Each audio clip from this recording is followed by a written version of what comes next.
Our first guest this morning has lived an extraordinary life. He won Olympic gold at just 19 years old. I'm wearing it right now. Graced the cover of Sports Illustrated and built a successful international career. But perhaps his most powerful victory came decades later when he beat leukemia and turned that battle into a mission to save others. So please welcome this morning Olympic champion and author, Mr. Earl Young. Good morning to you. Thank you, Erin. So glad to have you here. My goodness. Okay, so from the Olympics to overcoming cancer, I mean, you really have done it all. So let's start back in 1960. You were just a teenager in Rome when you won Olympic gold. What was that moment like? Can you take us back? Well, that's pretty heady for a 19-year-old sophomore from Abilene Christian. Yeah. I was sixth in the 400. That was won with a new world record by Otis Davis. And I was a member of the 4x400 where the gold came from. Wow. Wow, my goodness. So when they put it over your neck, were you thinking, how the heck did I get here? Again, at that time, that was, of course, the biggest thing that happened in my life. Yeah. And it was an awesome time. Oh, no my question. goodness. Incredible. So let's fast forward several decades. You're 71, you're living a full life, and then a leukemia diagnosis hits, and doctors told you that you only had 90 days, 3 months to live. And so what was going through your mind at that point? Because, I mean, that's a polar opposite feeling. You know, Erin, I never felt like I was going to die. I didn't know the facts. Maybe that was the reason I was an innocent thinker on it. But in Offenburg, Germany, a lady named Christine Wag had just signed up, registered to be a stem cell donor. And she ended up being my match. Out of 22 million that were registered at the time, she was the only match for my need.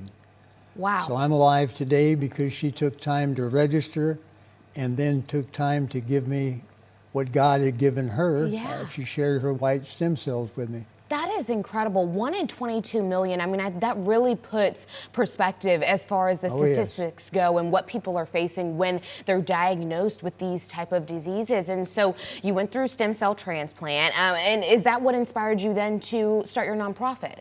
Yes.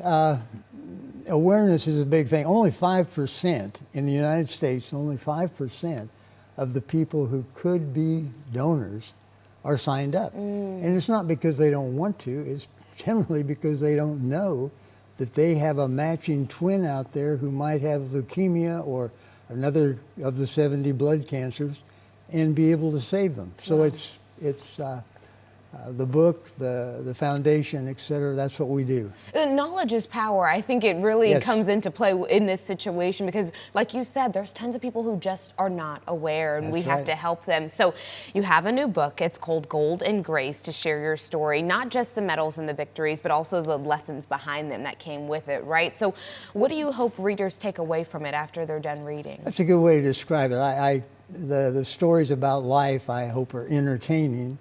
But I hope the stories in there about people like myself who have found matches encourage people to become stem cell donors. Yes. It's an easy process. Is it? Okay, yes, tell us more. It's so easy. First, you just take 3 swabs. You swab your inside of your cheek, fill out a short registration form.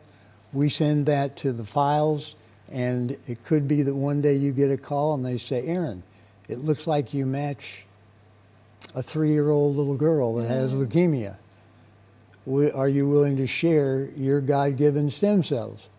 And of course you say yes. You say it's yes, easy. Of course. It's easy. Well, I mean, but like you said, there's just a direct path to helping someone else out, and you never know who it could be out there. Like you said, 1 in 22 million. My goodness. You bet. Wow, wow. So, are you pushing to hope? Are you hoping that you are pushing others, shall I say, to make a difference when it comes to stem cell? We work with universities. The prime you're looking for is 18 to 30, but we take 18 to 55. And we work with universities, with churches, organizations, anybody that will pull a team together and swab. And we've had, by doing that, we've saved 172 lives at this point. Incredible. I mean, my goodness, I would say, Mr. Young, I would say winning an Olympic gold medal at 19, it feels like, my goodness, this might be the biggest accomplishment that I have in my life, but No. you said no. This is the best time of my life, Aaron. Absolutely. Really? Oh, Really? I wouldn't trade this. What it does, what it does for your spirit and what it does for your relationship with God is really something. Well, you have put it in perspective for all of us, I think, this morning. So we are so grateful to you for sharing your story and for letting me wear this fabulous medal this morning. I really am so grateful. You guys, it's so heavy. It is so good to talk to you. Between the book and the foundation, I know you guys are doing great things. So we appreciate you sharing your story and continuing to inspire us to live with purpose and grace. And Earl's book, Gold and Grace, The Higher Purpose of an Olympic Champion, is available now. And to learn more about stem cell registry or Earl's mission, visit earlyoungsteam.org.